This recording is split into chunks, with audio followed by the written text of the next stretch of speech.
All right, it looks like we are live. Come on in, one and all. Great to have you here. My chat is working this week.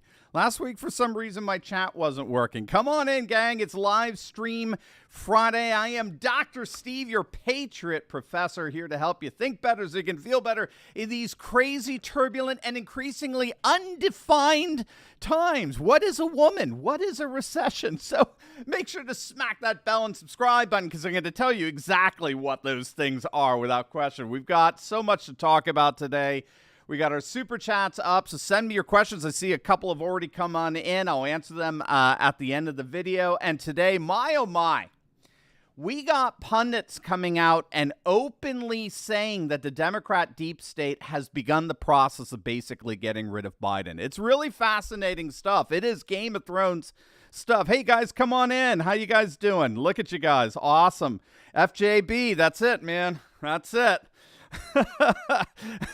I've got the sanitized version of it, of course, but we got all this negative press that's coming out about Joe's involvement with Hunter's illicit business dealings, and we've got Biden's sinking poll numbers, and we've got editorials being written in all New York Times, Washington Post, telling Biden, cash it in, man.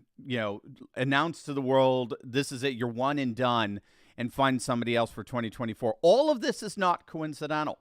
All of this is coordinated. That's what more and more pundits are coming out. None of them, Victor Davis Hanson is coming out and saying that. And I've got the article right here. And what did Rush used to say? In my nicotine-stained hands, I've got the article here. I mean, it's amazing what we're seeing here. So come on in. We're going to take a deep dive into all this bombshell revelation, ironclad proof that Joe Biden did, in fact, meet with Hunter Biden's business associates while vice president, which, of course, demolishes his denial that any knowledge whatsoever about Hunter's illicit business dealings. Branch, thank you for that. I am going to definitely take a look at your question at the end. Guys, again, we've got Super Chat up. If you have any questions, put it in. I'll answer at the end. This demolishes unequivocally Joe's explicit denial that he had any knowledge whatsoever about Hunter's illicit business dealings. We're going to see how the media's cover-up of all that is actually imploding, and they're doing their best to try to blame Joe on it. And we're going to get in the whole Game of Thrones aspect to all this. All that plus your questions. We got our super chats up, so put your questions in, and I'll give you a big shout-out on today's live stream. Speaking of shout-out, guys, you got to get this. I just love this pack. I mean, I could use it as a pillow because I also love the smell. I'm a huge coffee drinker, if you don't know. I've been addicted to coffee since I was like 14, Gang, I got myself a big bag of Mike Lindell's brand new My Coffee. I have been drinking it all week. Can you tell?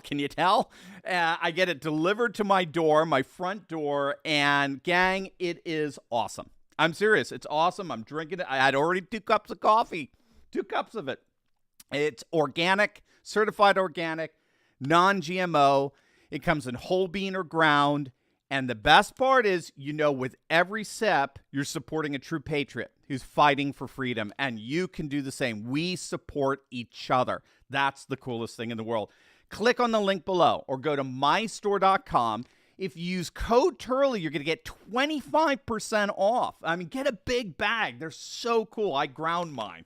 Mine is ground. We have a bean grinder, but it's too much of a pain. But anyway, code Turley, get 25% off. That, by the way, counts for all of their products. Deep discounts all throughout their store. They have over 200 products. It's a brand new platform, mystore.com, brand new platform for American entrepreneurs. Put in a code Turley for anything you like on there. Boom, 25% off. Click on the link below or go to mystore.com. Use my code Turley, 25% off. But gang, you got to get this coffee. Just came off the shelf, I believe, this week or last 2 weeks. It is awesome. You're going to love it. And that's coming from a coffee snob. I put it in a French roast for those of you who like French roast, the carafe, and you fill it up with water and all that kind of stuff. And it's absolutely awesome. All right, let's dive right in here, gang. We got, like I said, some serious Game of Thrones stuff going on here. with regard to the Biden regime. And I want to unpack all of that for you and then get to your questions. Again, Super Chat is up, so put in your questions. I answer them at the end of the video. But here's what's going on. Let's start with the bombshell headlines that came out literally just hours ago. And so we're getting from Fox News, we're getting it from the New York Post, we're getting from the Daily Mail, CNN, MSNBC, New York Times. They're still silent about it, but they're going to have to say something about it at some point. And we're going to find out, I think, in many ways why they're preparing to. The laptop from hell. The Hunter Biden laptop, the gift that keeps on giving, right, Clark? Jelly of the Month Club, the gift that keeps on giving. That's a little National Lampoon Christmas vacation. According to Fox and the Post and the Daily Mail, based on emails that they have personally examined, those emails reveal that Joe Biden, bike riding Biden, met with at least 14 of Hunter Biden's business associates while he was vice president. Now, why is that news in of itself? Why is that something that most likely will eventually have to be on every front page of every newspaper in the nation at some point? What did Joe Biden, who was candidate back in 2019, what did Joe Biden say when he was asked about what he knew regarding Hunter's shady business dealings? Well, I can quote it for you. Joe Biden, right? I have never spoken to my son about his overseas business dealings. It was an unequivocal denial. All right. Now, of course, we can be a little bit sympathetic because perhaps it's true. Perhaps Joe doesn't remember ever speaking about it or dealing with these guys firsthand. All right. Cognitive issues can do that. But regardless, you do not have to know what the meaning of the word recession is to understand the plain meaning of that sentence. Again, I quote, I have never, okay, that's an absolute negative. It's never happened before. I have never spoken to my son. Maybe he can wiggle out of that one. We'll see. I have never spoken to my son about his overseas business dealings. And by the way, that was good enough for the lamestream media back in 2019, 2020. Do you remember that? That was good. Oh, they stick the microphone. What's your relationship with Hunter's illicit business dealings? I've never spoken to Hunter about any foreign business. Oh, okay. Well, that's good enough for us. That's good enough for us. How dare any of you question his moral fortitude? It's like Ray Epps, right? I mean, the media has fully embraced the moral purity of Ray Epps, right? So the media embraces the moral purity of Biden's denial, just like Adam Kinzinger has embraced the moral unquestionableness of Ray Epps. There's obviously nothing to see here, folks. You heard it yourself. Right? Joe has never spoken to Hunter about his overseas business dealings. How dare you even think? How dare you even consider questioning this upstanding public servant's sincerity? How dare you? How dare you? Oh, your heart is so dark. You probably think we're in a recession right now. How dare you? It's my little Greta exorcist kind of thing there. Well, now we've got the publication of these emails via Fox, via New York Post. Of course, New York Post was the first to break the story of Hunter Biden's Russian disinformation laptop. All right.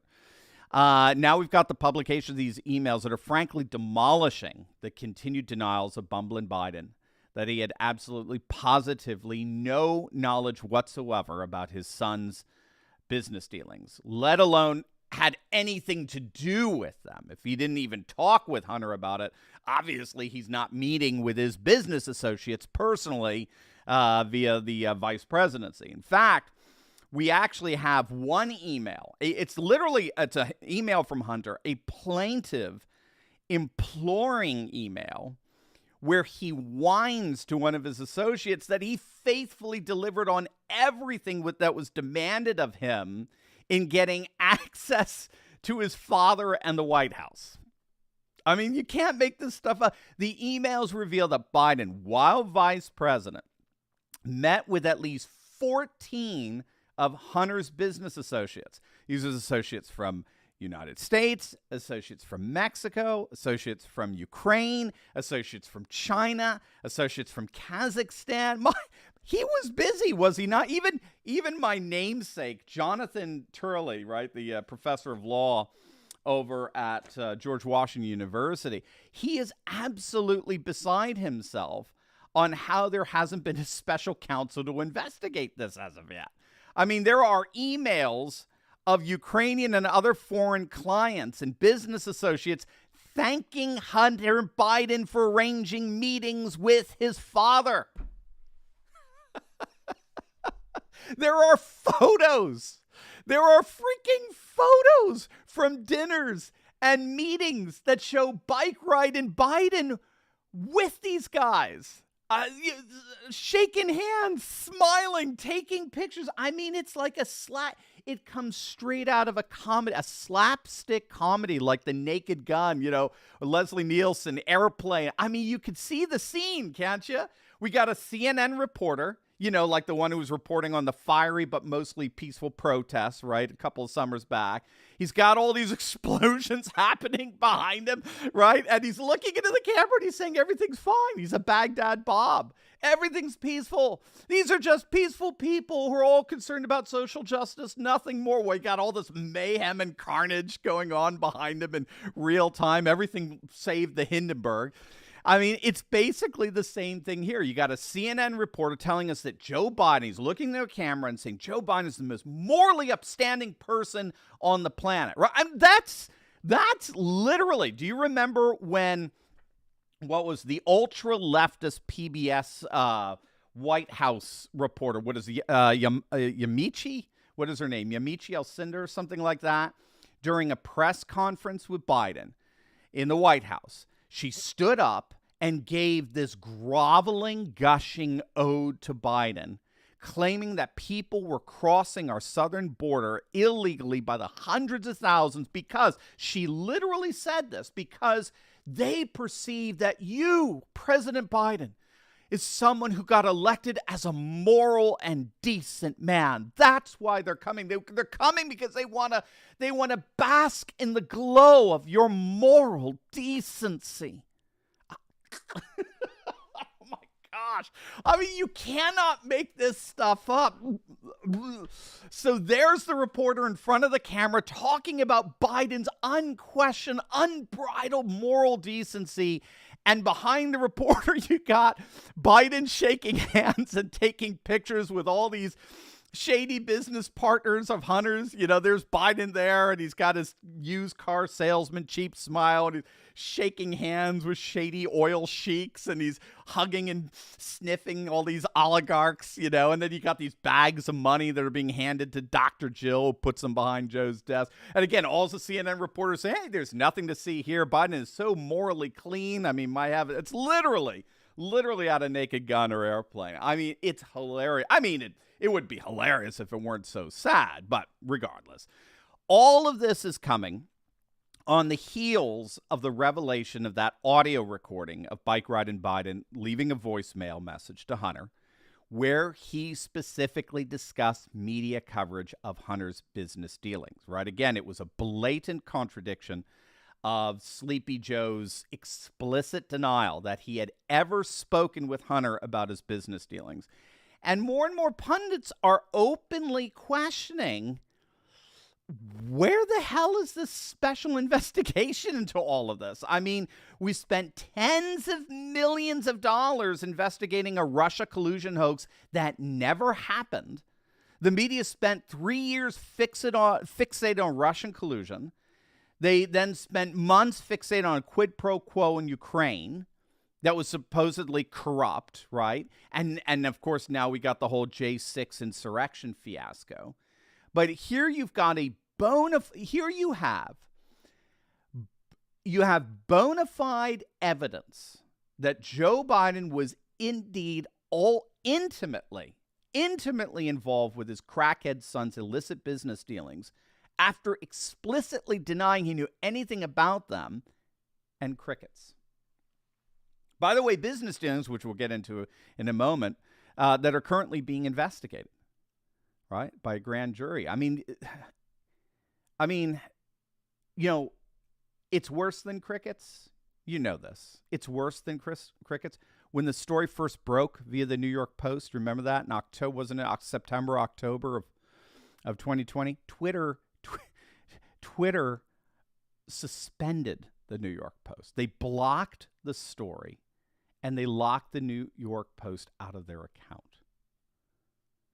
But now something does seem to be going on here. And this is where the Game of Thrones plot thickens, okay? Victor Davis Hanson was on Fox the other day. And they interviewed him. And I really dig Victor Davis Hanson. I think he's an amazing classical scholar, very, very sober, very erudite in his analysis.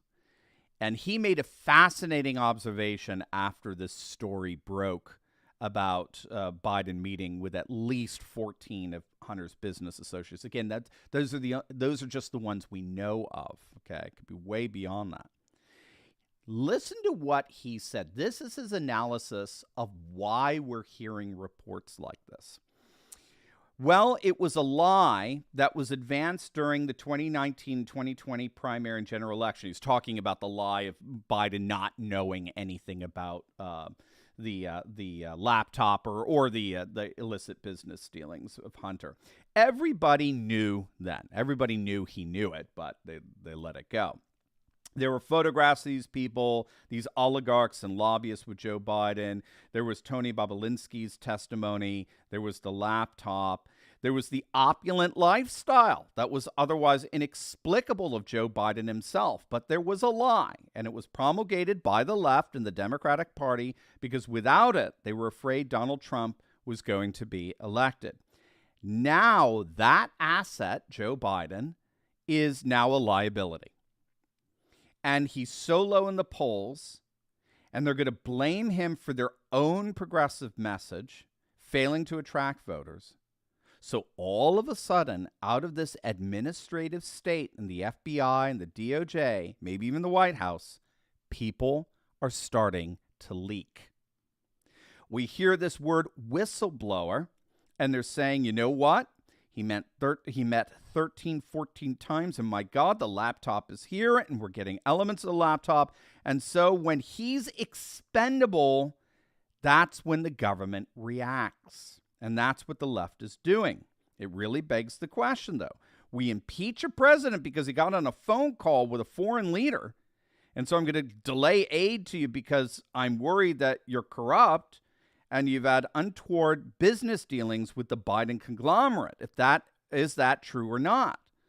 That was considered an impeachable offense in light of all these disclosures. It was prescient. In other words, if we're going to impeach Trump over being concerned about all of this corruption in Ukraine before they get any money, what if we actually see the corruption?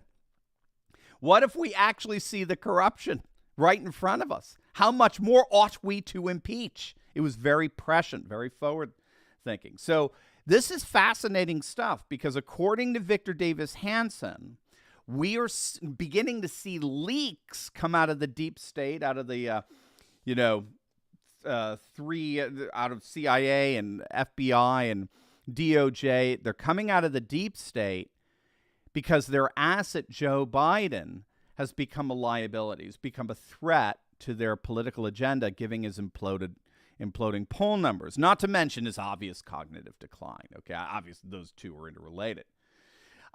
He's become a threat to the deep state, to the perpetuation of left-wing orthodoxy imposed on the nation. So their asset has become a liability, and they need to take him out. And the way you do that in D.C. is through leaks to the media. The big one of late is this whistleblower leak. You probably have heard about that. I mean, Victor Davis Hanson alluded to it there. He's alleging that it's an anonymous whistleblower who has evidence that the FBI knowingly fed lies to the public regarding Hunter's laptop, claiming that it was the product of Russian disinformation. So we're starting to get these leaks that are throwing the whole cover-up apparatus under the bus. And Victor Davis Hanson's arguing that the timing of these leaks is not coincidental. They're coming at a time when Biden's approval ratings are in absolute free fall, and they're going to get worse in light of the fact that we are now in a non-recession. You call 2 consecutive quarters of negative growth, gang, whatever you want to call it. It is political poison, no matter what you call it.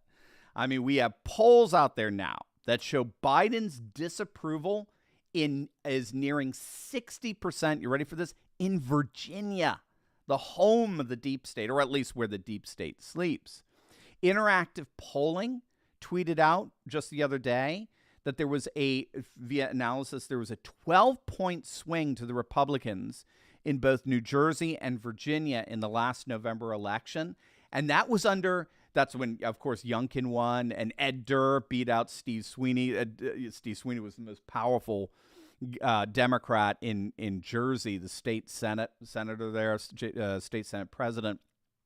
And Ed Durr beat him. The truck driver beat him with $200 towards his campaign. It's awesome. He filmed his campaign commercial on his iPhone. It's just so cool. Well, that 12-point swing to Republicans was under significantly better economic conditions and a higher net approval for Biden than what we're seeing now. So this is what Richard Barris of the People's Pundit was saying on Bannon's War Room the other day.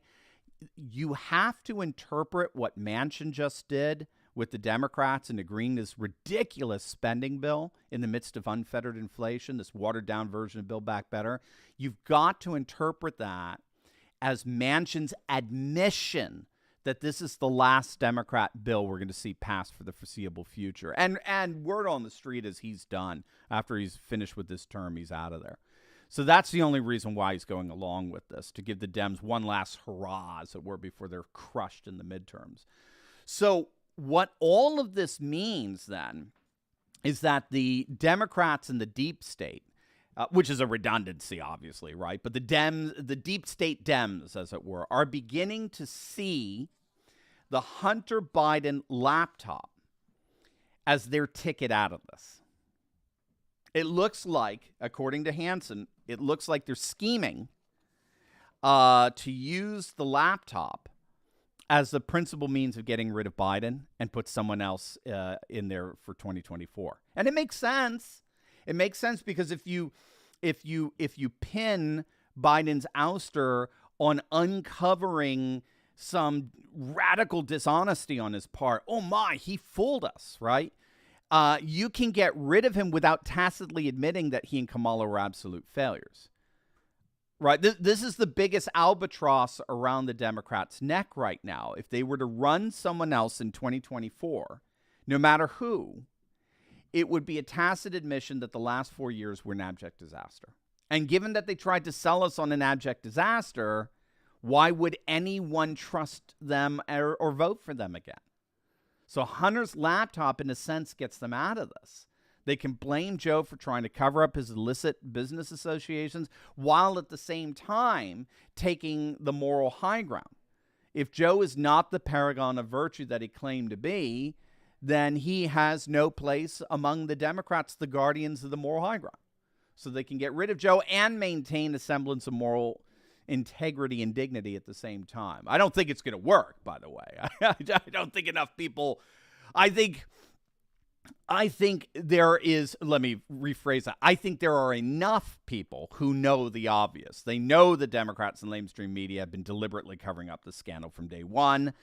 But within the Democrat deep state, this seems to be getting some traction. Throw Biden under the bus, throw the whole cover-up apparatus under the bus, salvage whatever political clout you can, and find someone infinitely better for 2024. So perhaps this is why CNN, if you can believe it, even CNN is reporting that the federal investigation into Hunter Biden's business activities is intensifying, and it's nearing what they're calling a critical juncture as investigators consider bringing charges on against Hunter. We've got to understand this is gigantic. If it actually happens. Now, again, I'll be honest with you. I will believe it when I see it, okay? Because, this is D.C., Swampville, all that sort of stuff, right? Rules for thee, not for me. But if Hunter is indicted, if that does happen, if what Victor Davis Hanson is arguing comes to fruition and Hunter is seen as the ticket of getting rid of Joe, I mean, that's it, guys. That's it. Because if Hunter's indicted and if Joe is intimately bound up with the activities that got Hunter indicted, it's over.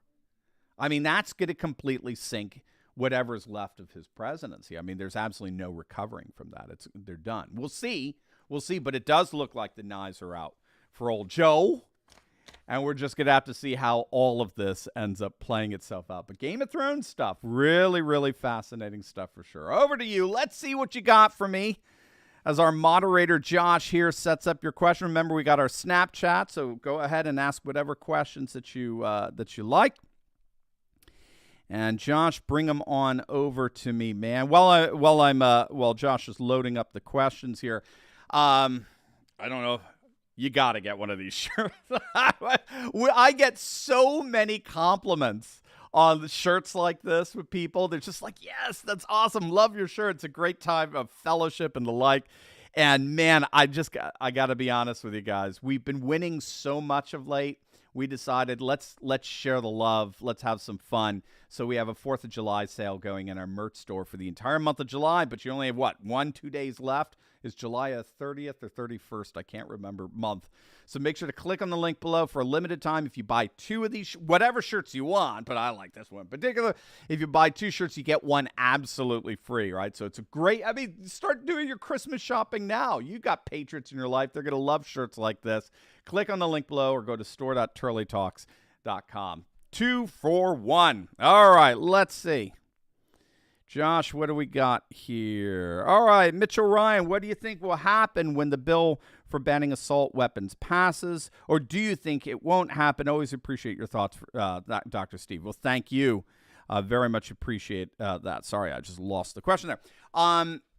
Whether the assault weapons ban passes in the House is irrelevant. It will most likely, Nancy gets whatever she wants. You'll have a few feckless rhinos joining along with them because that's what they always do. You notice it's always Republicans voting with Democrats. It's never, ever the other way around. But that's not going it's not going to go anywhere in the Senate at this point. Just the relatively nebulous so-called gun control bill that the Senate passed literally shattered the careers of any of the Republicans that joined forces with them, the 14 Republicans or so. So if they were to actually come out and ban assault weapons, it would be, because we all know there's no such thing as assault weapons, right? We all know that. There's no such thing. If you can't define recession, I promise you can't define assault weapon. Have you ever noticed that? You don't know what a woman is. You don't know what a recession is. And yet you're an errant expert on what actually constitutes an assault weapon. No, it won't go past the Senate. And even if it were, it'd be shot down, no pun intended, in the Supreme Court. Heller versus District of D.C. Heller versus District of Columbia. 2006, 2008, I forget whatever. Ever since then, any attempt to try to ban guns has been shot down, and it will continue to be shot down by the Supreme Court. So your Second Amendment rights, by God's grace, your Second Amendment rights are absolutely protected right now. Absolutely, you know what I mean. But they are very. You can rest assured that they're very much protected for the foreseeable future. This is why the NRA's filed bankruptcy. Nobody feels the need to give money to an advocacy group when they see every gun control attempt under the planet getting shot down now for the last 14 years. It's not going to happen. Branch Covidian, God bless you. I love that tag. Dr. Steve, could you please try to arrange an interview? Let's see, it's a little covered up here. An interview with Trump-endorsed Illinois gubernatorial candidate Darren Bailey. He's ultra MAGA and awesome. Yeah, Josh put a note for that to send to Ralph, and maybe we can arrange an interview with Darren. We just interviewed Dan Cox of Maryland, so that he ultra MAGA. So that should be really exciting as well. So absolutely, I'll take a look, see what we can do.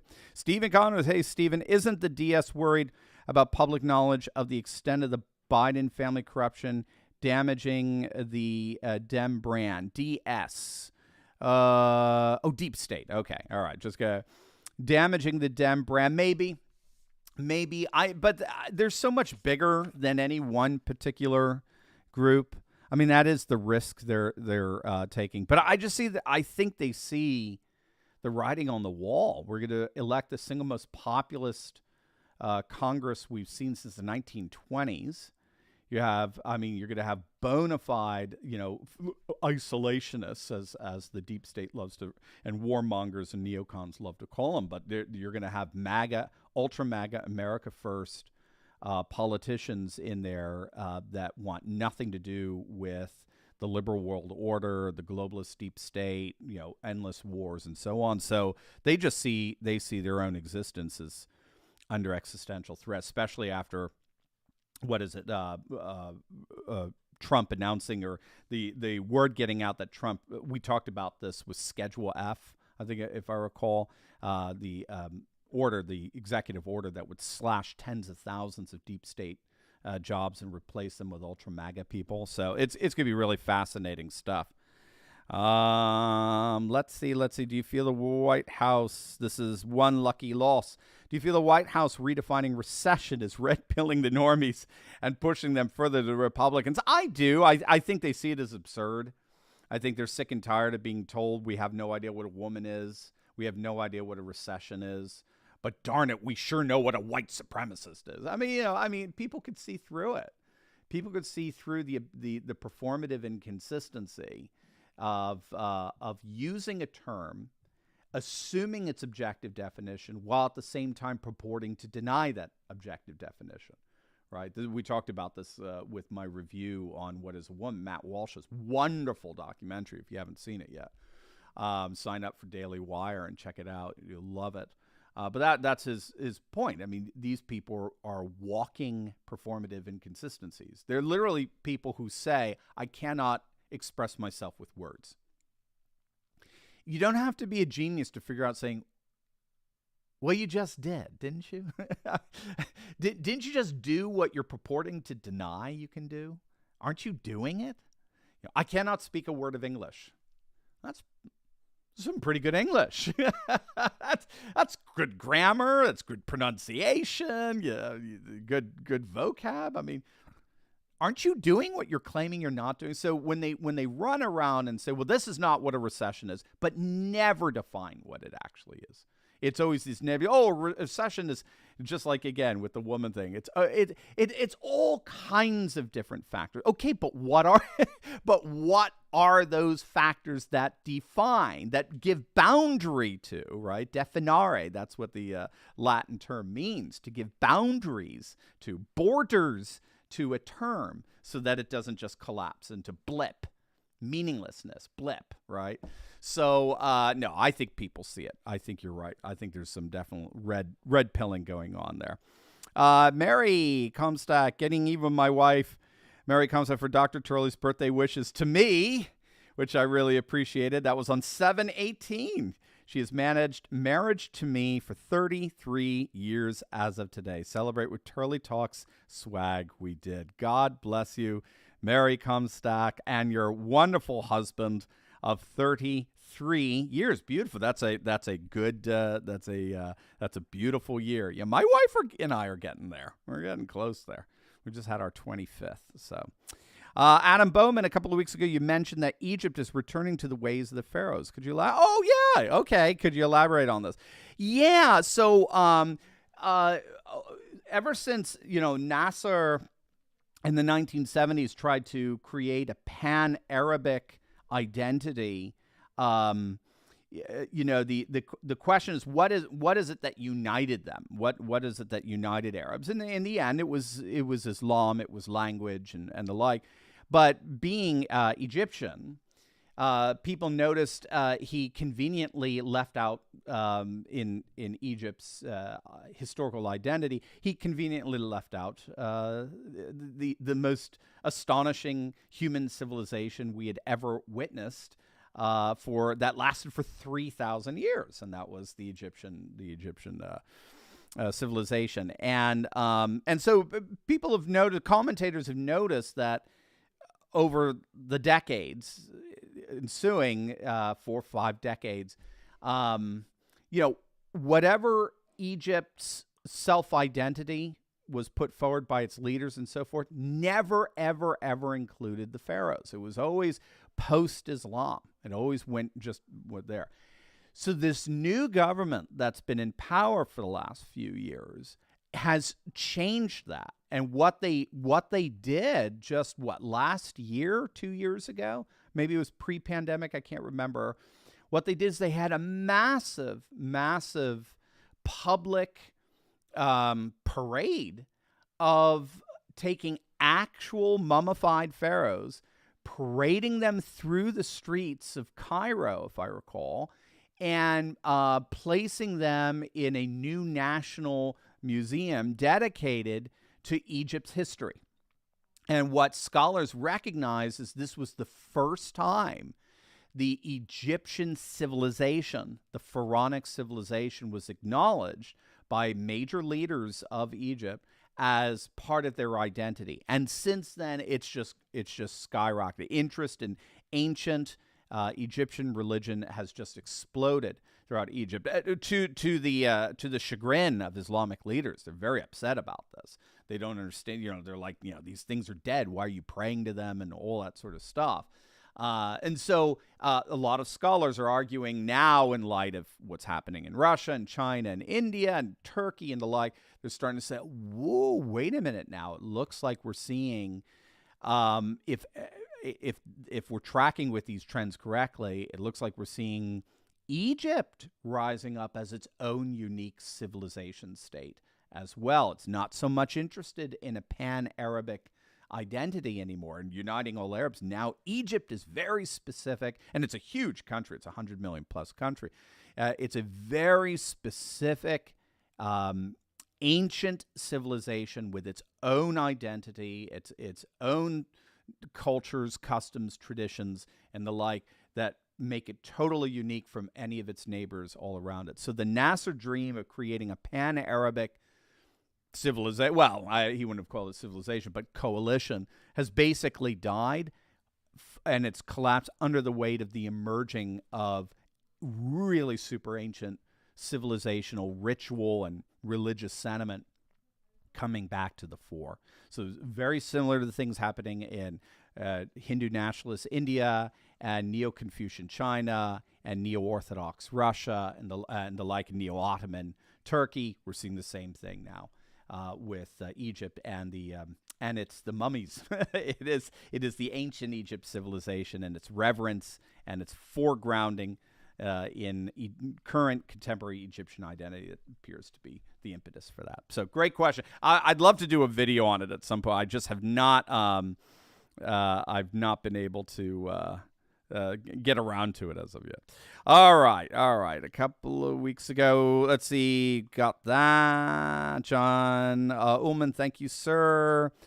JAEUFM. Dad will just pardon Hunter, though, so nothing will happen. Well, we'll see. I mean, if Hunter's under investigation, then Dad gets caught up in that investigation. Again, the question is whether to me, I'd be with you on that. The question is whether the deep state is behind this, whether the deep state wants to get rid of Joe. If the deep state wants to get rid of Joe, Joe's gone. There's just no way around that. David Ocampo, greetings from a huge fan from Costa Rica. God bless you. I'd love to visit Costa Rica. I would love to visit Costa Rica. Thanks for keeping us awake and informed overseas, Doctor. JP, God bless you, David. Thank you so much. Yeah, I would. I have dear friends who've immigrated over here from Costa Rica, and they talk about it so much, and I just go, oh, I would love it. Just the food sounds unbelievable, as well as the beaches, of course. Walalos, good to see you guys. Dr. Turley, please talk about I skipped analytics. Sorry, analytics 805. Go, Dr. Steve. I'm banned on Pandora now. I'm sorry, analytics. Yeah, a lot of banning going on. CLP, I was on Willows. Yep. Dr. Turley, please talk about the Pact of Princeton. It's a plan to create chaos and anarchy in the South American countries to push massive migrant waves to destabilize the U.S. That's interesting. I mean, I don't know about the Pact of Princeton. I know of the Sao Paulo Forum, which was in 1991 to basically create a Marxist dominance in Latin America with via Castro and so forth, and Lula and all these Marxists throughout Latin America who seem to be winning of late, which is very concerning. And also it's to create a USSR in South America. There you go, Walla Lois. We're thinking this along the same ways. I don't know Pact of Princeton. I know the Sao Paulo Forum, but the Pact of Princeton sounds like it may have been more recent. But it's the same idea. And the same idea is, you do have to remember we're living in a time of post-nationalism. And post-nationalism simply it's a globalist ideology that in effect sees borders and boundaries as impediments to world peace. Because wherever you have borders, you have conflict. That's not true. That's actually not true. We have studies on that, by the way. The studies show that it's very interesting. It's curvilinear when you look at borders to determine whether there's conflict. So if you have a spectrum, and this is a study based on 300 contiguous borders, 300 borders that have two nations next to each other, continuous, like attached to each other. And if you have a spectrum of there is these borders are very, very, very guarded and protected. And then on the other side of the spectrum, they're open. They're completely open, right? Like between Maryland and Virginia, for example, or Northern Ireland and the Republic, for example. So porous versus protected. Okay. What is fascinating is whether you look at the most porous border or the most protected border, there's no conflict.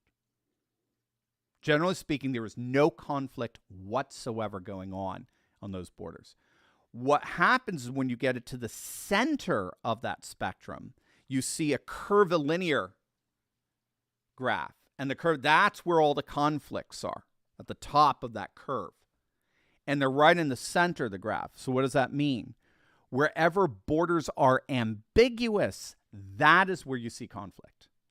Wherever borders are ambiguous, that is where you see conflict. That's why most conflicts are actually around, natural borders, like mountain ranges or, seas, so we're all fighting over who controls the waterways and that sort of stuff.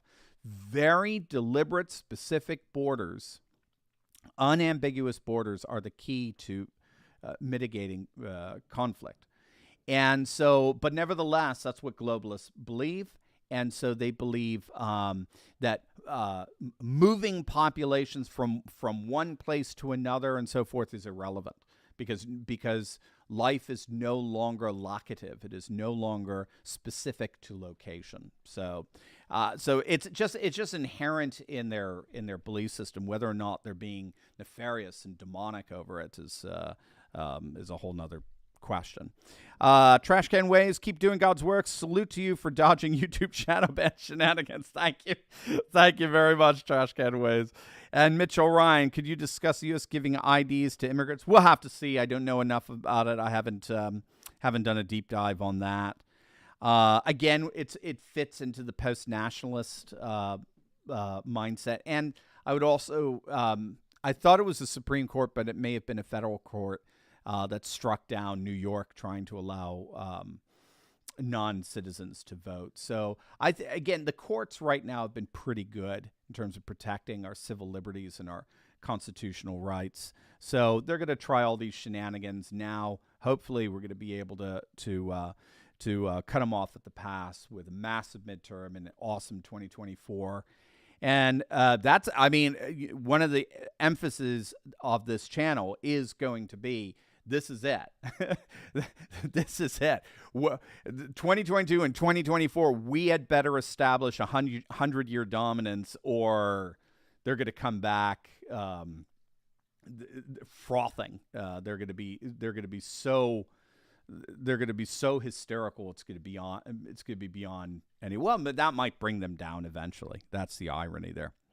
Oswaldo, Democrats are in so much trouble with Sleepy Joe that they may invite Mitt Romney and Liz Cheney to run on the Democrat ticket 2024. That would be wonderful. I would love to see. We'd finally get rid of them, right? And they're already starting a new party. You guys probably saw that. The Forward Party, which is technically a center-right, center-left, globalist centrist party.